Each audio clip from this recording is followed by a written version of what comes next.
We humans tell stories. As far as we can tell, even before language began, story began. We tell stories with our hands, some of us, our gestures. We tell stories in drawings and in pictures. We tell them with our words, in film, in television, in novels, poetry. We find ever new ways to tell stories. Our capacity for memory and our consciousness leads us to reflection, which leads us to recounting and retelling, all as a way to make meaning and understand our lives. Walter Benjamin, the late 19th and early 20th century German philosopher and literary critic, had this to say about the storyteller. He wrote, "The storyteller joins the ranks of the teachers and sages. They have counsel, not for a few situations, as the proverb does, but for many, like the sage. For it is granted to the storyteller to reach back to a whole lifetime, a life, incidentally, that comprises not only their own experience, but no little of the experience of others. What the storyteller knows from hearsay is added to their own. Their gift is the ability to relate their life, their distinctions, to be able to tell their entire life. The storyteller is the one who can let the wick of their life be consumed completely by the gentle flame of their story. The storyteller is the figure in which the righteous one encounters themselves. Each of us has the capacity to be a storyteller, relating wisdom gleaned from a lifetime of experience and observation. Each of us can allow the candle of our life to be burned in service of righteousness and teaching and new learnings. Inside of every single person is a storyteller. It's a human birthright. And indeed, we tell so many stories. We tell factual ones about the beginnings of the universe and the evolution of existence. We tell stories about history and the way the world works, and we uncover new objective facts that help us refine those truthful stories that help us understand ourselves and the world. And then we tell stories about the world and each other that are not scientific, maybe not factual in the provable sense, but that are true nonetheless. Myths and legends, epics that teach us about what it means to be human, what it means to feel love and fight and hate and grow and change. Stories that help us understand ourselves and the world. And often we tell complicated stories that reflect the complexity of being human, and contradictory stories that reflect the challenge of being human. Stories of hardship and determination, stories that contain lessons we hope we will learn. In many religions, storytelling is a form of ritual. Year after year, at different points in the year, we tell the same stories of our shared histories. Diwali, Easter, Hanukkah, Christmas, the Buddha's birthday, Ramadan. These are holy days with narratives. They are story times. We do ritual storytelling of these foundational epic narratives to remind ourselves who we are, what we share, who we want to be, how we envision the world, and we hope every time that in the retelling, something new will be learned. Today, we focus on the story of Passover, which began yesterday. The story is an old one, the ritual an old one, and yet the challenge of the story is ever present. Aware of the value of telling and retelling and telling again the stories of the past, we gather together this morning. Our first reading comes from a section of the Haggadah, the book that is the map for Passover ritual. This version comes from a Haggadah prepared by the American Jewish World Service, the Four Children. At Passover each year, we read the story of our ancestors' pursuit of liberation from oppression. When confronting this history, how do we answer our children when they ask us how to pursue justice in our time? What does the activist child ask? The Torah tells me, justice, justice you shall pursue, but how can I pursue justice? Empower her always to seek pathways that advocate for the vulnerable. As Proverbs teaches, speak up for the mute, for the rights of the unfortunate. Speak up, judge righteously, champion the poor and the needy. What does the skeptical child ask? How can I solve problems of such enormity?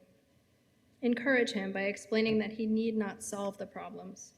He must only do what he is capable of doing. As we read in Pirkei Avot, it is not your responsibility to complete the work, but neither are you free to desist from it. What does the indifferent child say? It is not my responsibility. Persuade her that responsibility cannot be shirked. As Abraham Joshua Heschel writes, the opposite of good is not evil, it is indifference. In a free society where terrible wrongs exist, some are guilty, but all are responsible. And the uninformed child who does not know how to ask, prompt him to see himself as an inheritor of our people's legacy. As it says in Deuteronomy, you must befriend the stranger, for you were strangers in the land of Egypt. At this season of liberation, let us work toward the liberation of all people. Let us respond to our children's questions with action and justice. Our second reading this morning is by Primo Levi, who was a chemist, a writer, and a Holocaust survivor. And it's a poem titled Passover. Tell me, how is this night different from all other nights? How, tell me, is this Passover different from other Passovers? Light the lamp, open the door wide so the pilgrim can come in, Gentile or Jew. Under the rags, perhaps the prophet is concealed. Let him enter and sit down with us. Let him listen, drink, sing, and celebrate Passover. Let him consume the bread of affliction, the paschal lamb, sweet mortar, and bitter herbs. This is the night of differences in which you lean your elbow on the table, since the forbidden becomes prescribed. Evil is translated into good. We will spend the night recounting far-off events full of wonder, and because of all the wine, the mountains will skip like rams. Tonight they exchange questions, the wise, the godless, the simple-minded, and the child, and time reverses its course, today flowing back into yesterday like a river enclosed at its mouth. Each of us has been a slave in Egypt, soaked straw and clay with sweat, and crossed the sea dry-footed. You too, stranger. This year in fear and shame, next year in virtue and in justice.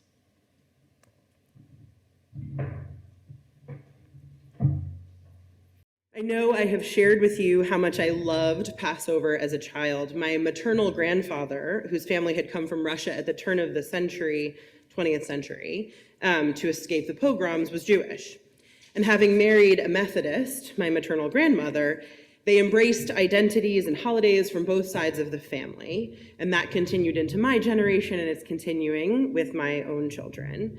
And the Seder was always my favorite. Loads of family gathered, and my parents would host. My grandpa would call on folks to read out portions of the story, and he would always be sure to give my dad the hardest to pronounce names and places.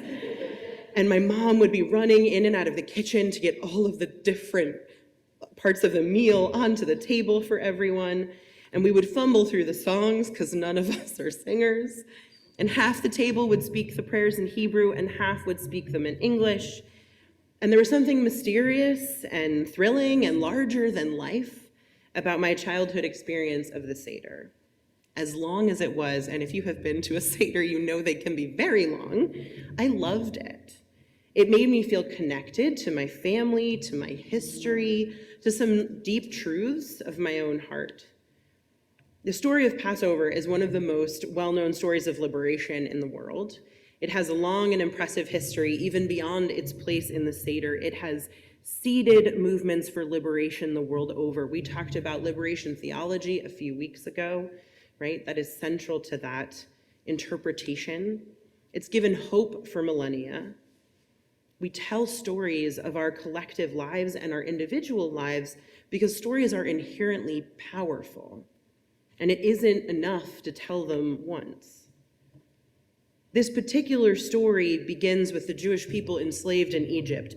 The Pharaoh, the ruler of Egypt, was concerned about the growing Jewish population and the possibility of revolution, and so he decreed that all Jewish boys should be killed at birth.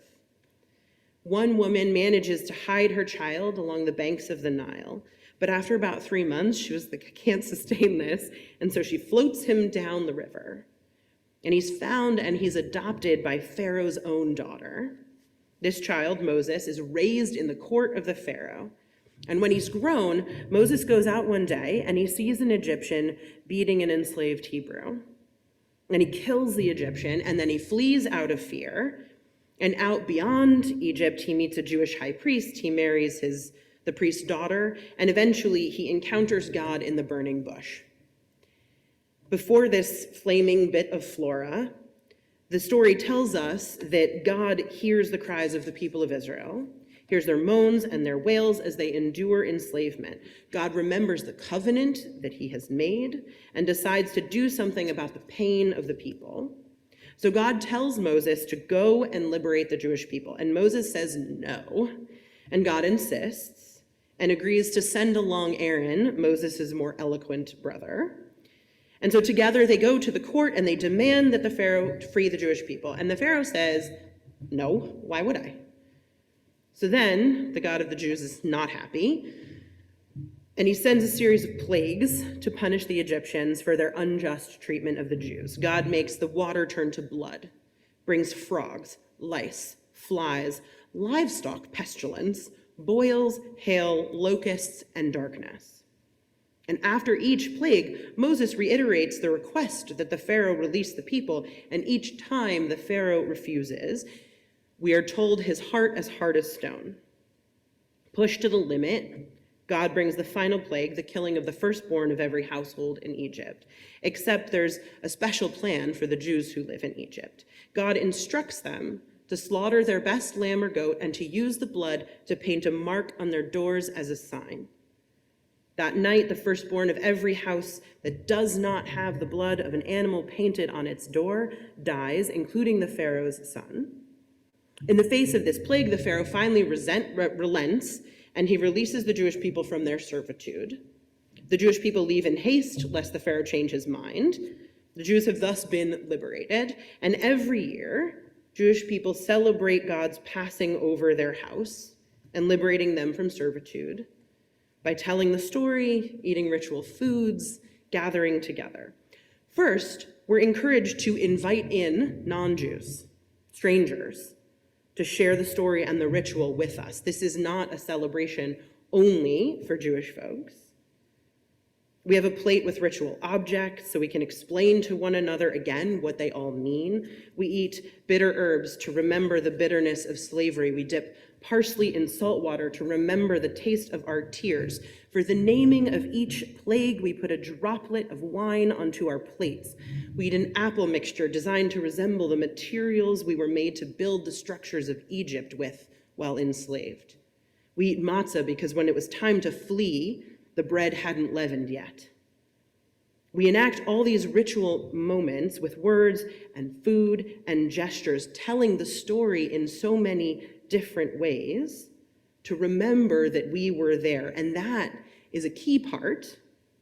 The participants at the Seder are asked to remember when they were there by Moses' side, being freed from Egypt. We are asked to remember how we were once enslaved. The retelling of the narrative is not a telling of a time and place long ago and far away. It is a telling of our own story, a story that we are meant to feel ourselves in, imagine ourselves in throughout the evening. We are meant to believe for the duration of the Seder that we were truly there. Imagination goes hand in hand with storytelling. A good story can bring us in so completely that we feel we were indeed there. And in being there, empathy is generated. Suddenly, we too know what it is to be exiled, wandering, afraid but called to hope and faith. We too know what it is to be set free. With a well-told narrative, supported by ritual, time disappears and we are our ancestors and they are us, and we are the stories yet to be told. Tell your children, right? That's what we're told to do. Tell your children, say it out loud.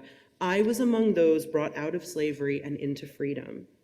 And how much more those words came to mean in the wake of the Holocaust, what power the Seder recognizes in storytelling, in ritual narrative. This is why we tell and retell, so we don't forget, and so we know in our bones what it means. We have an understanding now of the way that trauma imprints on our DNA and is translated down through generations. That resonates for me, possibly for you. The ritualized telling of stories is grounded in the intuitive knowledge that this is true. Ancients didn't need DNA science to tell them that memories are long and stories stay in us. Ritual storytelling is a way of building not only memory but community. By narrating historical collective trauma, we also build collective resilience and build a sense of belonging. The stories of liberation and healing, we tell them to combat our long memories of pain and sorrow. I remember, even as a child, hearing that call to know that I was there in Egypt and feeling a kinship with my people, because it all leaves a mark. Being part of a group that's been persecuted, telling that story year after year, knowing that among the people killed in pogroms in Russia must surely have been my own relatives, knowing that among my ancestral people were those who made their way across the Atlantic looking for a better life, leaving behind everything they knew, because they knew that to stay would be worse. In the interest of not repeating history, we tell the stories. We insist that the mark remain, both the horrible and the resilience. There are so many lessons in this epic that we tell on the Passover Seder. There are some that are really obvious. Lessons about hope and keeping the faith, and there's another layer about collective liberation. Leaders and skeptics and followers, the people all together rose up and freedom was gained. There's another about mutual care. Still another about using the gifts we have and inviting others into the work we are called to do. Moses couldn't do it alone. He needed Aaron by his side. And we have an expectation that the lessons may be different every year. There's a reason that there are questions from 4 different children. As we grow, or in any given year, we might come to the story with our hearts more or less open, with our minds more or less engaged. Yet however we come, whatever we might be ready for, we tell the story, we imagine ourselves there, and we engage with it. We keep the memory alive so that the lesson is learned over and over. And one of those lessons is that all around the world, folks are made to be strangers in their own lands, or are forced from their homes and made to wander. We tell the story to remember that under every external presentation, be they rags or a 3-piece suit, could be a form of exile. We tell the story to remember that it could be us. We tell the story to remember that anti-Semitism is alive and well. We tell the story to remember that we are just one tyrant, one civil war, one societal breakdown away, because we can forget that.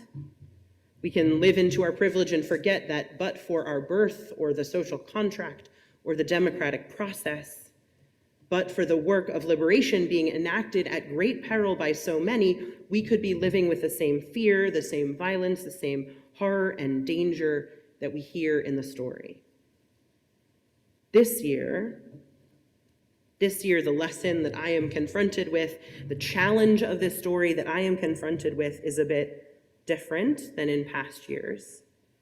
This year, I am confronted by what I thought the learnings were and what the world is instead presenting to me in this moment. Now, I will tell you, my Jewish grandfather was not a Zionist. To be clear, he was a committed Jew. He donated to Jewish causes. He took seriously his religious and cultural belonging. He visited Israel, brought his family there, and believed that anti-Semitism was a scourge upon the world. And yet, had you asked him, he would have told you that he was not a Zionist. He didn't live long enough for me to be old enough to engage with him in these kinds of conversations, but what I have been told is that what this meant to him was that he was not convinced that the answer to anti-Semitism was to displace another people in order to recreate the state of Israel, which would then be founded on and governed by religious precepts. He would have been in his 20s, in the thick of his communist activism, a young father, interreligiously married, when Israel was being created.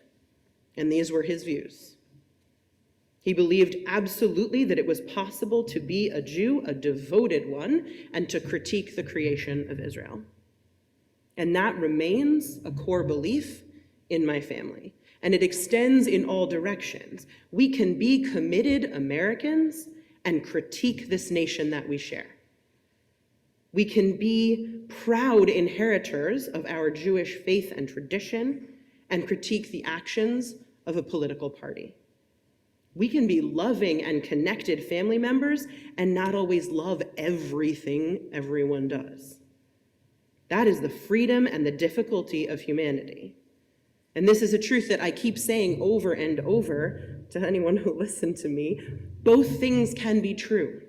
We can love a thing, embrace a thing, be proud of a thing, and still speak the truth about its flaws and its shortcomings. The liberation for the Israelites is achieved through that final plague. God kills the firstborn of every family in Egypt that does not mark their doorway with blood. Yes, the story begins with the Pharaoh demanding the death of the sons of the Israelites. And the God of the Hebrew scripture has a reputation for being an eye for an eye kind of God. This genocide that God enacts ensures the freedom of the Israelites. This is the part I am struggling with this year. Usually I struggle with the knowledge that after they're freed, the Israelites then go to the promised land and kick out the people who live there. That's usually the part that I'm wrestling with. This year, I'm wrestling with the fact that it is a genocide that sets them free. Because here's the truth. In all of these years, in all of these decades, the lesson that I have taken from the Passover Seder was never that an eye for an eye is right. It was never that genocide makes for peace. In all these years, the lesson I learned most deeply was one of justice and freedom and liberation, the call that Primo Levi and the justice-oriented 4 questions we heard earlier issue. To know that I was once a stranger in a strange land and that demands my kindness and compassion for others. That I was once oppressed and that demands my commitment to liberating others. That I was once among those who suffered, and that demands my memory and my joy in the face of tragedy. The lesson I learned was that liberation ought not come through the oppression of others. The lesson I came away with is that liberation ought to mean liberation for all. That freedom, though it comes at a cost, should not involve the persecution of another. These lessons of freedom and justice, compassion, liberation, kindness, and care for the stranger, for me, that was the heart of the Passover story. So this year, I feel a little bit heartbroken. My love for this ritual and this story are made so bittersweet this year because of the ongoing violence in Gaza. I want to be really clear. I am acutely aware on the level of my genetics of the oppression and persecution of Jewish people. I am acutely aware that anti-Semitism continues. And yet, even as a person who belongs to the long line of ancestors who have suffered so much, I cannot get okay with the violence now being perpetrated on others. The lesson I learned, and the one I still truly believe is embedded in the Passover story, is a lesson about the danger of violence, of genocide, of oppression, that evil begets more evil, and that if we want a world of peace, we cannot become like the oppressors who harmed us. Even in defense of ourselves, we must exercise compassion and justice. mercy, and the least harm possible. The lesson I learned from the Passover Seder over decades of telling the story and imagining myself there is that what is happening now is wrong. That we must guard against ever becoming the oppressor. We must be vigilant that in our righteous and justified self-protection and self-liberation, we still cannot enact injustice on another, lest we become like Pharaoh, our hearts hardened to others.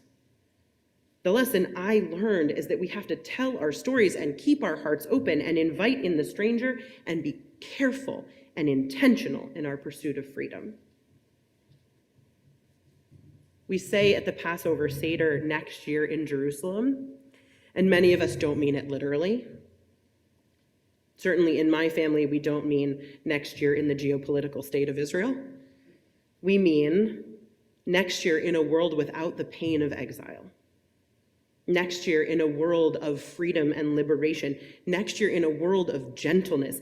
Next year in a world without oppression. Next year where we belong, around a table of beloveds in a community of belonging, every single one of us, with all the challenge and joy that honest love and accountability brings. Next year, every year, in defiance, in hope, in the cultivation of community, in resilience. Next year, again, in storytelling and truth-telling. Next year, as the people of peace we want to be in the world of justice we want to create. As we move through this week of Passover, may we remember the pain and the scars and speak widely of the triumphs. May we remember that our blessings and our privileges call us to change the world. May we be liberated and help liberate this world so that everyone might become free. And may we tell true stories and learn their lessons well. So may it be.